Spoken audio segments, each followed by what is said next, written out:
Hi అండి, welcome to Suryachandra farmings. ఈ కాయ వచ్చేసి కస్తూరి తుమ్మకాయ అన్నమాట.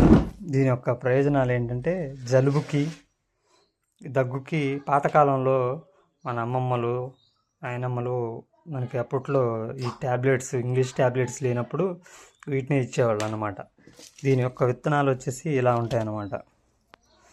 ఇది తుమ్మ మాదిరిగానే ఉంటుంది, కానీ ఇది డిఫరెంట్గా ఉంటుంది అన్నమాట. దీని సీడ్ వచ్చేసి ఇలా ఉంటుంది. ఇవి సర్కార్ తుమ్మ కాదు, ఇంకా రోడ్డెమ్మట వేరే నల్ల తుమ్మ అంటారు కదా, ఆ తుమ్మ కాకుండా డిఫరెంట్ కస్తూరి తుమ్మ అంటారనమాట.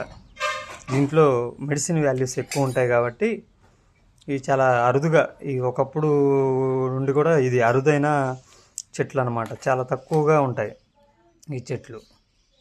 మీకు ఎక్కడైనా కనపడితే సేకరించి వీటిని పిల్లలకి కనుక ఇలా తొక్కు తీస్తే ఇలా ఉంటుంది. వీటిని కనుక పిల్లలకి పాలల్లో అలా ఇచ్చినట్లయితే ఆరోగ్యంగా ఉంటారు. Thank you.